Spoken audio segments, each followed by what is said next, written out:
आपके अपनी YouTube channel government job preparation पर दोस्तों, जैसा कि आप लोगों को पता है कि यहाँ पर मैं लूसेंट की जो वीडियो सीरीज़ है वो यहाँ पर मैं करवा रहा हूँ, जिसमें मैंने ऑलरेडी 4 वीडियोज़ अपलोड कर दिए हैं और मैं पूरी लूसेंट को पेज बाय पेज यहाँ पर कवर करूँगा। तो उसी सीरीज़ में ये इसका 5th वीडियो है। तो चलिए शुरू करते हैं। तो सबसे पहले यहाँ पर स्टार्ट करेंगे हम गुप्त साम्राज्य। इसके पीछे का अगर आप वीडियो देखना चाहते हैं तो आप देख सकते हैं, वो हमने अपने चैनल पर अपलोड कर दिए हैं। लगभग 4 वीडियोज़ हैं, आप देख सकते हैं। तो शुरू करते हैं। गुप्त साम्राज्य का उदय 3री शताब्दी के अंत में प्रयाग के निकट कौशाम्बी में हुआ। संभवतः गुप्त लोग कुषाणों के सामंत थे। गुप्त वंश का संस्थापक श्रीगुप्त 240 से 280 ईस्वी था। श्रीगुप्त का उत्तराधिकारी घटोत्कच 280 से 320 ईस्वी हुआ। गुप्त वंश का प्रथम महान सम्राट चंद्रगुप्त प्रथम था। यह 320 ईस्वी में गद्दी पर बैठा। इसने लिच्छवी राजकुमारी कुमार देवी से विवाह किया। इसने महाराजा धीराज की उपाधि धारण की। गुप्त संवत 319 से 320 ईस्वी की शुरुआत चंद्रगुप्त मौर्य ने की। चंद्रगुप्त का प्रथम उत्तराधिकारी समुद्रगुप्त हुआ, जो 335 ईस्वी में राजगद्दी पर बैठा। इसने आर्यवर्त के 9 शासकों और दक्षिणावर्त के 12 शासकों को पराजित किया। इन्हीं विजयों के कारण इसे भारत का नेपोलियन कहा जाता है। इसने अश्वमेध कर्ता, विक्रमंक एवं परम भागवत की उपाधि धारण की। इसे कविराज भी कहा जाता है। समुद्रगुप्त विष्णु का उपासक था। समुद्रगुप्त संगीत प्रेमी था। ऐसा अनुमान उसके सिक्कों पर उसे वीणा वादन करते हुए दिखाए जाने से लगाया गया है। समुद्रगुप्त का दरबारी कवि हरिसेन था, जिसने इलाहाबाद प्रशस्ति लेख की रचना की। परम भागवत की उपाधि है धारण करने वाला प्रथम गुप्त शासक समुद्रगुप्त था। गया एवं नालंदा से मिले 2 ताम्रलेख में समुद्रगुप्त को परम भागवत कहा गया है। आगे बढ़ते हैं। समुद्रगुप्त का उत्तराधिकारी जो समुद्रगुप्त था, इसका उत्तराधिकारी चंद्रगुप्त द्वितीय था। समुद्रगुप्त का उत्तराधिकारी कौन था? चंद्रगुप्त द्वितीय था, जो 380 में राजगद्दी पर बैठा। इसके शासनकाल में चीनी बौद्ध यात्री फायान भारत आया। तो ये इंपॉर्टेंट है, किसके शासनकाल में चीनी यात्री फायान भारत आया था? तो इस समुद्रगुप्त द्वितीय के शासनकाल में आया था। आगे बढ़ते हैं। शकों पर विजय के उपलक्ष्य में चंद्रगुप्त ने चांदी के सिक्के चलवाए। चंद्रगुप्त द्वितीय ने विक्रमादित्य की उपाधि धारण की। यह उपाधि इससे पूर्व 57 ईसा पूर्व में उज्जैन के शासक ने भी पश्चिमी भारत में शक क्षत्रप पर विजय पाने के उपलक्ष्य में धारण की थी। साव समुद्रगुप्त द्वितीय का राजकवि था। चंद्रगुप्त द्वितीय के समय में पाटलिपुत्र एवं उज्जैनी विद्या के प्रमुख केंद्र थे। अनुशुद्ध के अनुसार चंद्रगुप्त द्वितीय के दरबार में 9 विद्वानों की एक मंडली निवास करती थी, जिसे 9 रत्न कहा गया है। महाकवि कालिदास संभवतः इसमें अग्रगण्य थे। कालिदास के अतिरिक्त इसमें धन्वंतर, छपड़क, फलित ज्योतिष के विद्वान, अमर सिंह, कोशकार, शंकु वास्तुकार, वेताल भट्ट, घटपर्णक, वराह मिहिर, खगोल विज्ञान एवं वर रुचि जैसे विद्वान थे। चंद्रगुप्त का द्वितीय का सांध्य विग्रहिक सचिव वीरसेन शैव मतावलंबी था, जिसने शिव की पूजा के लिए उदयगिरि पहाड़ी पर एक गुफा का निर्माण कराया था। वीरसेन व्याकरण, न्याय मीमांसा एवं शब्द का प्रकांड पंडित तथा एक कवि भी था। चंद्रगुप्त द्वितीय का उत्तराधिकारी कुमारगुप्त या गोविंदगुप्त था, 415 ईस्वी से 454 ईस्वी। नेक्स्ट बढ़ते हैं। नालंदा विश्वविद्यालय की जो स्थापना है ये कुमारगुप्त ने की थी। बहुत इंपॉर्टेंट क्वेश्चन है। कुमारगुप्त प्रथम का उत्तराधिकारी स्कंदगुप्त 455 से 467 ईस्वी हुआ। स्कंदगुप्त जो था, इसने क्या किया? तो स्कंदगुप्त ने गिरनार पर्वत पर स्थित सुदर्शन झील का पुनरुद्धार किया था। स्कंदगुप्त ने पर्णदत्त को सौराष्ट्र का गवर्नर नियुक्त किया। स्कंदगुप्त के शासनकाल में हुड़ों का आक्रमण हो गया था। अंतिम गुप्त शासक विष्णुगुप्त था। गुप्त साम्राज्य की सबसे बड़ी प्रादेशिक इकाई देश थी, जिसके शासक को गोपा कहा जाता था। गोपना कहा जाता था। क्या कहा जाता था? गोपना। एक दूसरी प्रादेशिक इकाई भूक्त या प्रांत थी, जिसके शासक को उपरिक कहा जाता था। उपरिक कहा जाता था। भूक्त के नीचे विषय या जिला नामक प्रशासनिक इकाई होती थी, जिसके प्रमुख विषयपति कहलाते थे। पुलिस विभाग के साधारण कर्मचारियों को चाट एवं भाट कहा जाता था। पुलिस विभाग का मुख्य अधिकारी दंडपाशिक कहलाता था। प्रशासन की सबसे छोटी इकाई ग्राम थी। ग्राम का प्रशासन ग्राम सभा द्वारा संचालित होता था। ग्राम सभा का मुखिया ग्रामीक कहलाता था एवं अन्य सदस्य महत्तर कहलाते थे। ग्राम समूहों की छोटी इकाई को पेठ कहा जाता था। गुप्त शासक कुमार गुप्त ने दामोदरपुर ताम्रपत्र में भूमि बिक्री संबंधी अधिकारियों की क्रियाकलापों का उल्लेख है। भू राजस्व कुल उत्पादन का 1/4 भाग से 1/6 भाग हुआ करता था। गुप्त काल में बलाश्रम सृष्टि राज्य के लिए आय का एक स्रोत माना जाता था। इसे जनता द्वारा दिया जाने वाला कर भी माना जाता था। तो इसे जनता द्वारा दिया जाने वाला कर भी माना जाता था। आर्थिक उपयोगिता के आधार पर निम्न प्रकार की भूमि थी। तो कौन कौन से प्रकार की भूमि थी? पहली थी क्षेत्र, कृषि करने योग्य भूमि, वास्तु, वास करने योग्य भूमि, चारागाह भूमि, पशुओं के चारा योग्य भूमि, शिल ऐसी भूमि जो जोतने योग्य नहीं होती थी, अपृहत ऐसी भूमि जो जंगली होती थी। सिंचाई के लिए रहट या घंटी यंत्र का प्रयोग होता था। श्रेणी के प्रधान को ज्येष्ठक कहा जाता था। तो जो हमारा श्रेणी के प्रधान होते थे उसे ज्येष्ठक कहा जाता था। गुप्त काल में उज्जैन सर्वाधिक महत्वपूर्ण व्यापारिक केंद्र था। गुप्त राजाओं ने सर्वाधिक स्वर्ण मुद्राएं जारी की। इनकी स्वर्ण मुद्राओं को अभिलेखों में दीनार कहा गया है। क्या कहा गया है? इनको दीनार कहा गया है। गुजरात के बाद गुप्त राजाओं ने बड़ी संख्या में चांदी के सिक्के जारी किए जो केवल स्थानीय लेन देन में चलते थे। आगे बढ़ते हैं।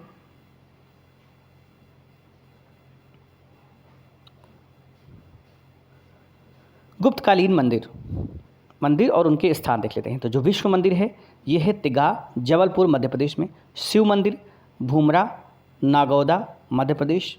पार्वती मंदिर नैना कुठार मध्य प्रदेश। दशावतार मंदिर ईंटों द्वारा निर्मित था, देवगढ़ ललितपुर उत्तर प्रदेश। शिव मंदिर खोह नागौद मध्य प्रदेश। लक्ष्मण मंदिर ईंटों द्वारा निर्मित, भीतरगांव कानपुर उत्तर प्रदेश। तो ये कुछ मंदिर थे और उनका स्थान। कायस्थों का सर्वप्रथम वर्णन याज्ञवल्क्य की स्मृति में मिलता है। जाति के रूप में कायस्थ का सर्वप्रथम वर्णन ओशनम स्मृति में मिलता है। विंध्य जंगल में शबर जाति के लोग अपने देवताओं को मनुष्य का मांस चढ़ाते थे। पहली बार किसी सती के होने का प्रमाण 510 ईस्वी के भानुगुप्त के एरड़ अभिलेख से मिलता है, जिसमें किसी भोजराज की मृत्यु पर उसकी पत्नी के सती होने का उल्लेख है।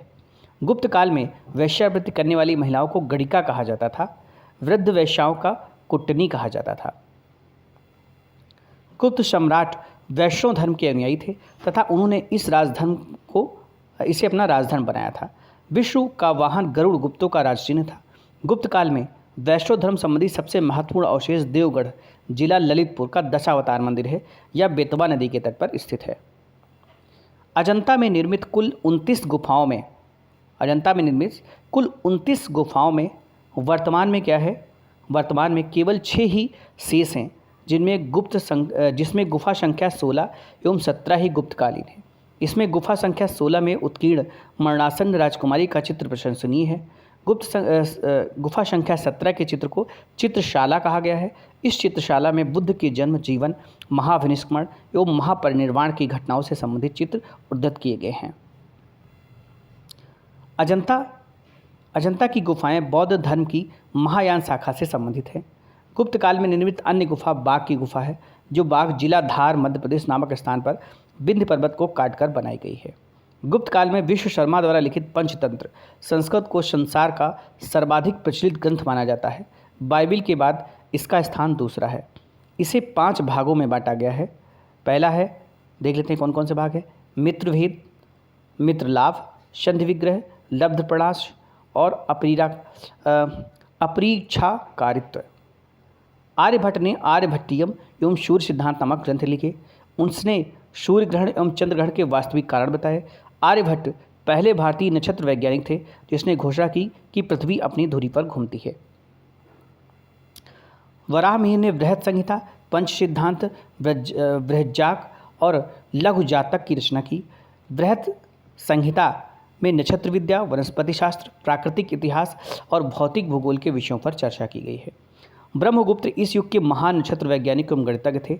उसने यह घोषणा करके न्यूटन के सिद्धांत की पूर्व कल्पना कर दी। प्रकृति के एक नियम के अनुसार सभी वस्तुएं पृथ्वी पर गिरती हैं, क्योंकि पृथ्वी स्वभाव से ही सभी वस्तुओं को अपनी ओर आकर्षित करती है। गुप्त काल में पलकार्व ने पशु चिकित्सा पर हस्त्यायुर्वेद लिखा। नवनीतकम की रचना गुप्त काल में की गई। इस पुस्तक में नुस्खे, सूत्र और उपचार विधियां दी गई हैं। पुराणों की वर्तमान रूप में रचना गुप्त काल में हुई। इसमें ऐतिहासिक परंपराओं का उल्लेख है। संस्कृत गुप्त राजाओं की शासकीय भाषा थी। गुप्त काल में चांदी के सिक्कों को रुपयका कहा जाता था। याज्ञवल्क्य, नारद, कात्यायन एवं बृहस्पति स्मृतियों की रचना गुप्त काल में हुई। आगे बढ़ते हैं। मंदिर बनाने की कला का जन्म गुप्त काल में ही हुआ। त्रिमूर्ति की अवधारणा का विकास गुप्त काल में हुआ। गुप्त वंश के शासकों ने मंदिरों एवं ब्राह्मणों को सबसे अधिक ग्राम अनुदान में दिया। गुप्त काल लौकिक साहित्य की जो गुप्त काल था वो लौकिक साहित्य की सर्जना के लिए स्मरणीय है। भास के तरह नाटक इसी काल के हैं। शूद्रक का लिखा नाटक मक्षकटिकम या माटी की खिलौना गाड़ी, जिसमें निर्धन ब्राह्मण के साथ वेश्या का प्रेम वर्णित है, प्राचीन नाटकों में सर्वोत्कृष्ट माना जाता है।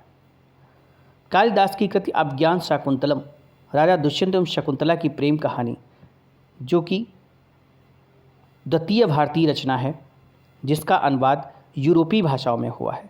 ऐसी प्रथम रचना है भगवद गीता। सांस्कृतिक उपलब्धियों के कारण गुप्त काल को भारतीय इतिहास का स्वर्ण युग कहा जाता है। तो जो सांस्कृतिक उपलब्धियों की वजह से गुप्त काल जो है उसे भारतीय इतिहास का स्वर्ण युग कहा जाता है। नगरों का क्रमिक पतन गुप्त काल की महत्वपूर्ण विशेषता है। आगे बढ़ते हैं। वाकाटक राजवंश। वाकाटक राजवंश की स्थापना 255 ईस्वी के लगभग विंध्य शक्ति नामक व्यक्ति ने की थी। इसके पूर्वज सातवाहनों के अधीन बरार विदर्भ के स्थानीय शासक थे। विंध्य शक्ति के पश्चात उसका पुत्र प्रवरसेन प्रथम 275 से 375 ईस्वी शासक हुआ। वाकाटक वंश का वह अकेला ऐसा शासक था जिसने सम्राट की उपाधि धारण की थी। पुराणों से पता चलता है कि इसने 4 अश्वमेध यज्ञ किए थे। आगे है। प्रवरसेन के पश्चात वाकाटक साम्राज्य 2 शाखाओं में विभक्त हो गया। प्रथम शाखा जो थी यानी प्रधान शाखा तथा दूसरी शाखा थी बाशीय वरसगुल्म शाखा। दोनों शाखाओं ने समानांतर रूप से शासन किया। प्रधान शाखा के प्रमुख राजा रुद्रसेन प्रथम 335 से 360 ईस्वी, प्रभावती गुप्ता का संरक्षण काल 390 से 410, प्रवरसेन द्वितीय 410 से 440, नरेंद्र सेन 440 से 460 और पृथ्वी सेन द्वितीय 460 से 480। गुप्त शासक चंद्रगुप्त द्वितीय ने अपनी पुत्री प्रभावती गुप्ता का विवाह, तो गुप्त शासक जो चंद्रगुप्त द्वितीय थे उनकी पुत्री का नाम था प्रभावती। इनका जो विवाह इन्होंने वाकाटक नरेश रुद्रसेन द्वितीय से किया। वाकाटकों का राज्य गुप्त एवं शक राज्यों के बीच था। राज्यों पर विजय प्राप्त करने के लिए चंद्रगुप्त द्वितीय ने इस संबंध को स्थापित किया था। विवाह के कुछ समय बाद दुष्यसेन द्वितीय की मृत्यु हो गई। चूँकि उसके दोनों पुत्र दिवाकर सेन एवं दामोदर सेन अवयस्क थे, अतः प्रभावती गुप्ता ने शासन संभाला। यह काल वाकाटक गुप्त संबंध का स्वर्णकाल रहा। प्रभावती गुप्ता के संरक्षण काल के बाद उसका कनिष्ठ पुत्र दामोदर सेन प्रवरसेन द्वितीय के नाम से गद्दी पर बैठा। पृथ्वी सेन द्वितीय वाकाटकों के प्रधान शाखा का अंतिम शासक था। उसके बाद उसका राज्य वासाम शाखा के हरिशेन के हाथों चला गया था। अब देख लेते हैं वाशीम शाखा के वाकाटक। तो वाशीम शाखा के वाकाटक देखते हैं। वाकाटक वंश की इस शाखा की स्थापना 330 ईस्वी में सम्राट प्रवरसेन के छोटे पुत्र शर्वसेन ने की थी।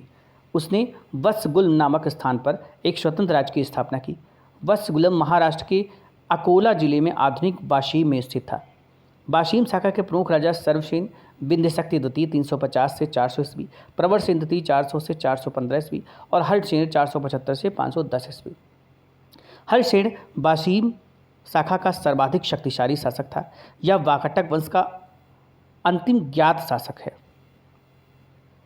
वाकाटक वंश के राजा प्रवरसेन द्वितीय ने मराठी प्राकृत काव्य सेतुबंध की रचना की तथा सर्वसेन ने हरिविजय नामक प्राकृत काव्य ग्रंथ लिखा। संस्कृत की वैदवी शैली का पूर्ण विकास वाकाटक नरेशों के दरबार में हुआ।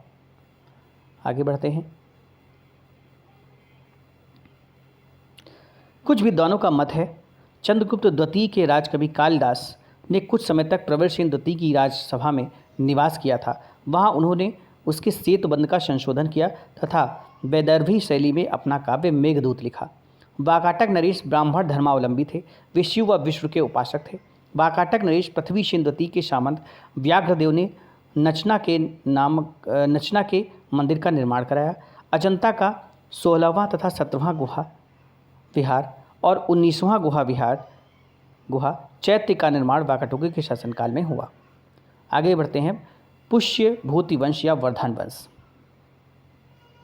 गुप्त वंश के पतन के बाद जिन नए राजवंशों का उद्भव हुआ उनमें मत्रक, माखार, पुष्यभूति, परवर्ती, गुप्त और गौड़ प्रमुख हैं। इन राजवंशों में पुष्यभूति वंश के शासकों ने सबसे विशाल साम्राज्य स्थापित किया। पुष्यभूति वंश के संस्थापक पुष्यभूति था। इसकी राजधानी थानेश्वर हरियाणा प्रांत के कुरुक्षेत्र जिले में स्थित वर्तमान में थानेश्वर स्थान थी। प्रभाकर वर्धन इस वंश की स्वतंत्रता का जन्मदाता था तथा प्रथम प्रभावशाली शासक था जिसने परम भट्टारक और महाराजाधिराज जैसे सम्मानित उपाधियां धारण की। प्रभाकर वर्धन की पत्नी यशोमती से 2 पुत्र राज्यवर्धन और हर्षवर्धन तथा एक कन्या राजश्री उत्पन्न हुई। राजश्री का विवाह कन्नौज के मौखरी राजा ग्रहवर्मा के साथ हुआ। मालवा के शासक देवगुप्त ने ग्रहवर्मा की हत्या कर दी और राजश्री को बंदी बनाकर कारागार में डाल दिया। राज्यवर्धन ने देवगुप्त को मार डाला, परंतु देवगुप्त के मित्र गौड़ नरेश शशांक ने धोखा देकर राज्यवर्धन की हत्या कर दी। शशांक शैव धर्म का अनुयायी था। इसने बोध वृक्ष बोधगया को कटवा दिया था। ध्यान रखना है कि शशांक ने शैव वृक्ष का जो अनुयायी था और इसने बोध वृक्ष बोधगया को कटवा दिया था। राज्यवर्धन की मृत्यु के बाद 606 ईस्वी में 16 वर्ष की अवस्था में हर्षवर्धन थानेश्वर की गद्दी पर बैठा। हर्ष को शिलादित्य के नाम से भी जाना जाता था। इसने परम भट्टारक नरेश की उपाधि धारण की। हर्ष ने शशांक को पराजित करके कन्नौज पर अधिकार कर लिया तथा उसे अपनी राजधानी बनाया। हर्ष और पुलकेशिन द्वितीय के बीच नर्मदा नदी के तट पर युद्ध हुआ जिसमें हर्ष की पराजय हुई। चीनी यात्री ह्वेनसांग हर्षवर्धन के शासनकाल में भारत आया। ह्वेनसांग को यात्रियों का राजकुमार, नीति का पंडित एवं वर्तमान शाक्य मुनि कहा जाता है। वह नालंदा विश्वविद्यालय में पढ़ने एवं बौद्ध ग्रंथ संग्रह करने के उद्देश्य से भारत में आया था। हर्ष 641 में अपने दूत चीन भेजे तथा 643 और 645 ईस्वी में 2 चीनी दूत उसके दरबार में आए। हर्ष ने कश्मीर के शासक से बुद्ध के दंत अवशेष बलपूर्वक प्राप्त किए। हर्ष के पूर्वक भगवान शिव और सूर्य व अनन्य उपासक थे। भगवान शिव और सूर्य के अनन्य उपासक थे। प्रारंभ में हर्ष भी अपने कुल देवता शिव का परम भक्त था। चीनी यात्री ह्वेनसांग से मिलने के बाद उसने बौद्ध धर्म को महायान शाखा की राज्यश्रेष्ठ प्रदान किया तथा वह पूर्ण बौद्ध बन गया। हर्ष के समय में नालंदा महाविहार महायान बौद्ध धर्म की शिक्षा का प्रधान केंद्र था। हर्ष के समय में प्रयाग में प्रति 5वें वर्ष एक समारोह आयोजित किया जाता था जिसे महामोक्ष परिषद कहा जाता था। ह्वेनसांग स्वयं 6वें समारोह में सम्मिलित हुआ। बाणभट्ट हर्ष ने दरबारी कवि थे। उन्होंने हर्षचरित एवं कादंबरी की रचना की। बाणभट्ट के गुरु भर्तृ थे। प्रियदर्शिका, रत्नावली तथा नागानंद नामक 3 संस्कृत नाटक ग्रंथों की रचना हर्ष ने की। कहा जाता है कि धावक नामक कवि ने हर्ष से पुरस्कार लेकर उसके नाम से ये तीनों नाटक लिख दिए। हर्ष को भारत का अंतिम हिंदू सम्राट कहा गया है, लेकिन वह न तो कट्टर हिंदू था और न ही सारे देश का शासक ही।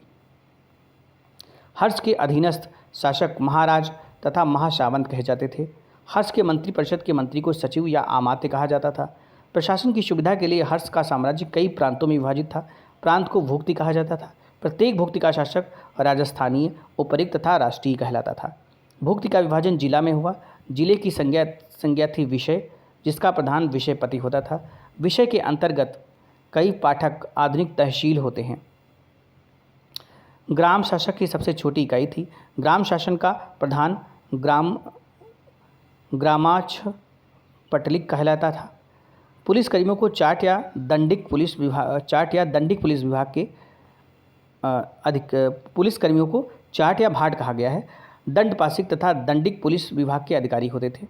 इसमें थोड़ा देख लेते हैं। हर्षचरित के अनुसार हर्ष की मंत्रिपरिषद नंदी प्रधान सचिव, सिंहनाथ प्रधान सेनापति, कुंतल अश्वसेना का प्रधान और स्कंदगुप्त गज सेना का प्रमुख। ये सब यहाँ पर कुछ टर्म्स है जिनको याद करना है। अश्वसेना का अधिकारियों को बृहदेश्वर, पैदल सेना के अधिकारियों को बलाधिकृत या महाबलाधिकृत कहा गया था।